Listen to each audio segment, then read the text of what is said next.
This is video number 16 और इसमें भी हम कुछ न्यूमेरिकल्स अलग तरह के न्यूमेरिकल्स 15 नंबर वीडियो में हमने अलग तरह के न्यूमेरिकल्स किए। अब वीडियो नंबर 16 में इंपॉर्टेंट न्यूमेरिकल्स हैं, कॉम्पिटिटिव के पॉइंट ऑफ व्यू से इंपॉर्टेंट हैं, अच्छे से सीखेंगे इसको। इसके अंदर जो कॉन्सेप्ट यूज़ होता है मैंने आपको पहले भी डिस्कस किया था ज्योमेट्रिकल इंटरप्रिटेशन में, दोबारा बता देता हूँ आपको एक बार। क्या कि अगर ये आपका ए वेक्टर है, ये आपका बी वेक्टर है, ठीक है, और मैं आपसे बोलूं हमें मालूम है कि ये देखो ये एंगल थीटा है, ठीक है। ये एक चीज़ मैं करने लगा हूँ, ये देखना, एक लाइन यहाँ परपेंडिकुलर ड्रॉ करूँगा ऐसे, ठीक है। और ये चीज़ क्या होती है आपको अच्छे से बता दिया मैंने, this is a cos theta. हम इसको बोलेंगे, ध्यान देना, ए कॉस थीटा को हम दो बातें बोल सकते हैं। देखना, ए कॉस थीटा पता क्या है, दिस इज कंपोनेंट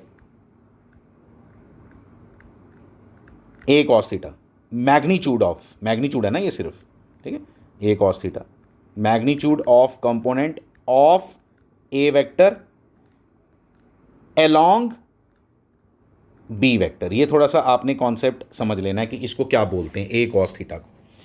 इसी तरह से बी कॉस थीटा जब मैं इधर ड्रॉ करूंगा इसके ऊपर मैं बताऊंगा आपको, ठीक है। तो ये आ गया ए कॉस थीटा, क्या हो गया, magnitude of component of A vector along B vector. एक और चीज बोलते हैं इस ए कॉस बी को, दोबारा बना देता हूं।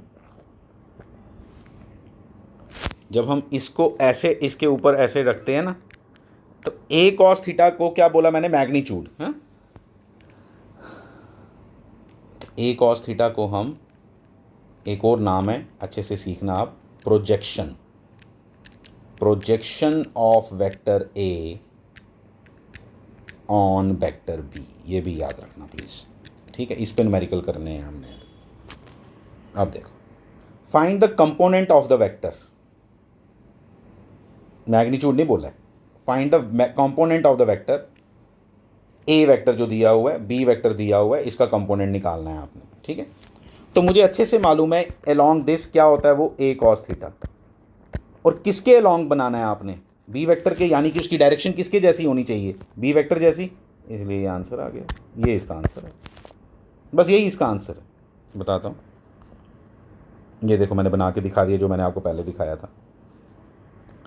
मैग्नीट्यूड, सिर्फ मैग्नीट्यूड की बात करें तो वो ये है ए कॉस थीटा, लेकिन कंपोनेंट ऑफ वेक्टर, वेक्टर की जब बात कर रहा है वो, ठीक है, अलोंग बी वेक्टर, तो फिर उसकी डायरेक्शन भी बताओ। तो डायरेक्शन कौन सी वाली है, बी वेक्टर की। मैग्नीट्यूड कौन सा है, ए कॉस थीटा, लेकिन डायरेक्शन कौन देता है, यूनिट वेक्टर, वो लिख दिया। ए कॉस थीटा कैसे निकालोगे, आपको अभी मालूम है, ए डॉट बी क्या होता है।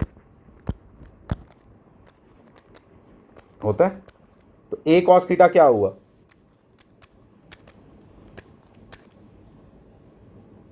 ए कॉस थीटा ये हुआ, तो इसलिए ए कॉस थीटा की जगह क्या दिखाई दे रहा है आपको, ये।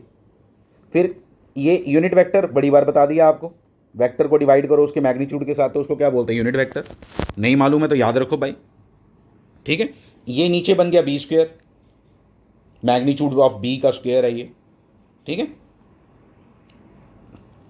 ए डॉट बी निकाल लो, ए डॉट बी निकालने से आसान चीज़ क्या होती है, ए वेक्टर दिया हुआ है, बी वेक्टर दिया हुआ है, वो मैंने यहाँ लिखा है ए डॉट बी, ये जो न्यूमरेटर दिखाई दे रहा है आपको, B square, B square, B होता क्या है मैं बता देता हूँ। देखो, अंडर रूट ऑफ 1 का स्क्वायर प्लस -1 का स्क्वायर प्लस 1 का स्क्वायर, अंडर रूट 3, लेकिन बी स्क्वायर है इसलिए 3 हो गया, ये देखो 3, और ये बी वेक्टर। तीन चीज़ें हैं, ए डॉट बी निकाला, बी स्क्वायर निकाला, और बी वेक्टर तो दिया ही था, तो आंसर आ गया। ये कहानी है, सेम क्वेश्चन है ये वाला, बिल्कुल सेम क्वेश्चन है ये। Component of vector this along this, this and this, दो क्वेश्चन हो गए ना, दो क्वेश्चन को मिक्स कर दिया है इसने। तो क्या होगा, एक और एक के केस में, फर्स्ट वाले के केस में क्या होगा, A cos theta into B cap. दूसरे वाले के केस में क्या होगा, A cos theta into C cap. C cap कैसे निकालते हैं, C vector upon C. A cos theta कैसे निकालोगे, A dot C upon C, A dot C, A vector dot V upon C. वो जैसे पिछला किया क्वेश्चन, बिल्कुल सेम क्वेश्चन है, लेकिन मैंने तब भी किया हुआ है, मैंने तब भी करके दिया हुआ है। अच्छे से आप देखो, अगर आपको नहीं समझ आएगा तो पूछो। ये देखो दोनों की हैं, दोनों पार्ट्स करके दिए हैं। फिर आ गया, मैंने दूसरी लैंग्वेज भी एक आपको पहले भी बताई क्या, अब इस बार मैग्नीट्यूड पूछा है उसने, तो आसान हो गया काम। यूनिट वेक्टर का काम नहीं रहा, सिर्फ दूसरा ही काम है, ए कॉस थीटा, बस खत्म, ए कॉस थीटा। इसका magnitude of projection, word projection मैंने बताया आपको पहले भी, ठीक है। तो ए इस पे क्या आएगा, ए कॉस थीटा, तो ए कॉस थीटा किसके बराबर होता है, ये लो यार, ए कॉस थीटा, ये होता है ए कॉस थीटा। क्योंकि A dot B equal to क्या होता है, ए बी कॉस थीटा। तो ए बी कॉस थीटा में से तुम्हें ए कॉस थीटा चाहिए, तो बी से डिवाइड कर दिया, ये आ गया। ए डॉट बी लेना कौन सा मुश्किल है, 2 -6 + 6, तो 2 ही रहा, लिखा होगा मैंने, ये देख। इस बार आपका वेक्टर में आंसर क्यों नहीं आया, क्योंकि उसने बोला था मैग्नीट्यूड निकालो सिर्फ, इसलिए हमने यहाँ पे कुछ वो बी कैप नहीं डाला, नहीं डालना। क्यों, क्योंकि मैग्नीट्यूड बोला है सिर्फ, बस। ये सिंपल से क्वेश्चन है, लेकिन अच्छे क्वेश्चंस हैं, इसलिए अपने पास इनको अच्छे से नोट करके रखो। Thank you very much.